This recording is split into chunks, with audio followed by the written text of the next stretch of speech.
আসসালামু আলাইকুম। এটা হচ্ছে ডিসি সার্কিট টাইপ 5, যেটা হচ্ছে পয়েন্ট মেথড, যেটা টেসলা ভলিউম 1 এর ফেরত এডিশন করতেছি আমরা টেসলা বই পর্যায়ক্রমে আগে সলিউশন করব, দেন রেজোনেন্স করব। তো টেসলার একটা স্টুডেন্ট যদি টেসলার সকল ম্যাথ করতে পারে, সে চাকরি পাওয়ার মতো তার অ্যাবিলিটি তৈরি হয়ে যায়। একটা বই ভালোভাবে করলে চাকরি পাওয়ার মতো অবস্থা হয়ে যায়। তো আমি এই জন্য সবাইকে বলি, আপনারা যে কোনো আগে একটা বই ভালোভাবে করেন, একটা বই ভালোভাবে শেষ করেন, আশা করা যায় আপনি এর মধ্যেই চাকরি পেয়ে যাবেন।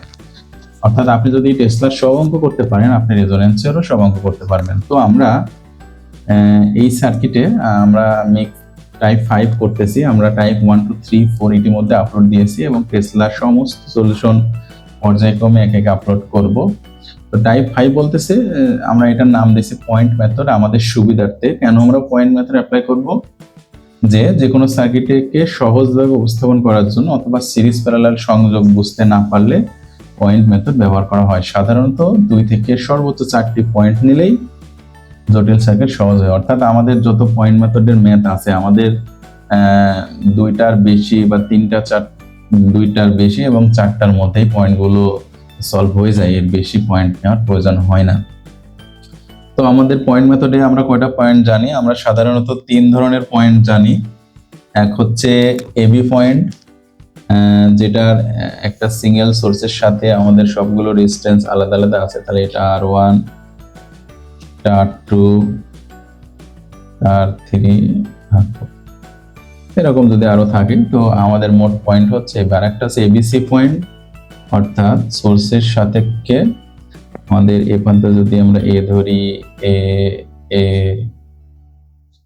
এ এ সোর্সের নেগেটিভ প্রান্ত বি,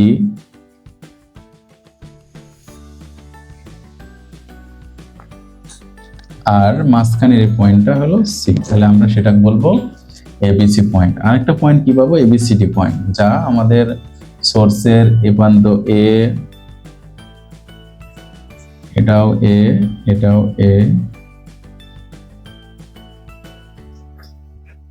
এটা বি, এটাও বি, এটাও বি, এটাও বি, এটা এ, এ প্রান্ত সি এবং এ প্রান্ত ডি। তাহলে আমরা সার্কিটে মূলত এই 3 ধরনের পয়েন্ট মেথড অ্যাপ্লাই করব আমাদের সুবিধার্থে। এখানে একটা নোট বলে দিয়ে রাখি, সেটা হচ্ছে যে সোর্সের সাথে যদি সিরিজে কোনো রেজিস্টর থাকে, তাহলে সেটা পয়েন্টের মধ্যে আসবে না। অর্থাৎ এই সোর্সের সাপেক্ষে যদি এখানে কোনো রেজিস্টর থাকতো বা এখানে কোনো রেজিস্টর থাকতো বা এখানে কোনো রেজিস্টর থাকতো, তাহলে আর আমরা সেটা পয়েন্ট মেথড অ্যাপ্লাই করতাম না আলাদা। অর্থাৎ সোর্সের সাথে যখন সিরিজে কোনো কিছু থাকবে,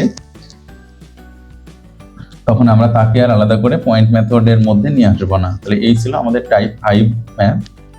আর আমরা ডিসি সার্কিটের যে মূল থিওরি, সেটা টাইপ 1, টাইপ 2 এবং টাইপ 3 তে আলোচনা করছি। আপনারা যদি না দেখে থাকেন, তাহলে টাইপ 1, 2, 3 এটা দেখলে আপনারা আশা করতেছি টাইপ 1, 2, 3 বা ডিসি সার্কিটের মূল বেসিকগুলো বুঝতে পারবেন।